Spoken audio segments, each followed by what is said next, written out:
Cinema, నాటక, సాహిత్య రంగాల్లో తనదైన ముద్ర వేసి ఆంధ్ర ప్యారిస్గా పేరొందిన తెనాలిలో తెలుగింటి టీవీ ఈటీవీ అద్భుత వినోదభరిత కార్యక్రమం నిర్వహించింది. ఈటీవీ 20 వసంతాలు పూర్తి చేసుకున్న సందర్భంగా తెనాలిలో ఘనంగా వేడుకలు నిర్వహించారు.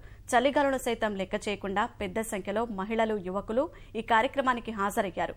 ఉర్రు తొలగించే ఆటపాటలతో వీక్షకులు మైమరిచిపోయారు. ఉరుకులు పరుగుల యాంత్రిక జీవనంలో మానసిక ప్రశాంతత కోరుకుంటున్న ప్రజలకు ఈటీవీ వినోదాన్ని పంచింది. 20 వసంతాలు పూర్తి చేసుకున్న సందర్భాన్ని పురస్కరించుకుని గుంటూరు జిల్లా తెనాలిలో నిర్వహించిన వేడుకలు ఆద్యంతం ఆనందాన్ని పంచాయి. తెలుగింటి ఛానల్ ఈటీవీని ప్రజలకు మరింత చేరువ చేసే ఉద్దేశంతో ఏర్పాటు చేసిన ఈ వినోదభరిత కార్యక్రమంలో ప్రముఖ గాయనీ గాయకులు పాల్గొని వీక్షకులకు కనువిందు చేశారు. సీనియర్ గాయకులు మనో, వందేమాతరం శ్రీనివాస్, సునీత, హేమచందర్, శ్రావణ భార్గవి, మాళవిక తమ ఆటపాటలతో తెనాలి వాసుల మనసు దోచుకున్నారు.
మిరుమిట్లు గొలిపే విద్యుత్ కాంతుల మధ్య స్టేజీ మీద వేస్తున్న నృత్యాలకు అనుగుణంగా ప్రేక్షకులు తమ పాదాలను కదిపారు.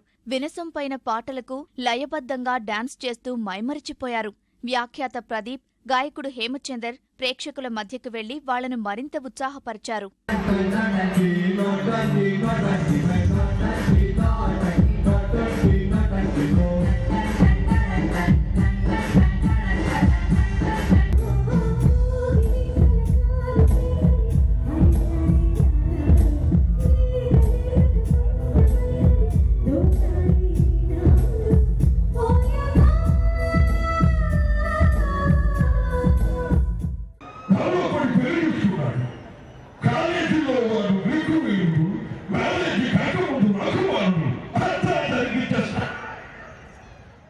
గాయనీ గాయకులను స్థానిక శాసనసభ్యుడు ఆలపాటి రాజేంద్ర ప్రసాద్ ఘనంగా సత్కరించారు.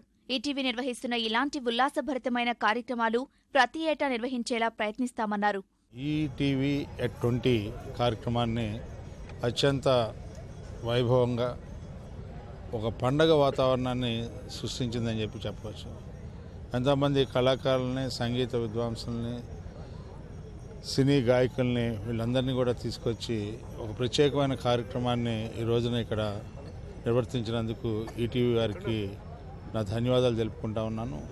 ఇదే విధంగా ప్రతి సంవత్సరం ఒక మంచి కార్యక్రమాన్ని ఈటీవీ వారు మా పట్టణంలో జరపాలని చెప్పి ఈ సందర్భంగా కోరుతాం. ఈటీవీ నిర్వహించిన వినోదభరితమైన కార్యక్రమం తమనెంతో ఆకట్టుకుందని, ఈటీవీ ఇలాంటి వసంతాలు మరెన్నో జరుపుకోవాలని తెనాలివాసులు ఆకాంక్షించారు.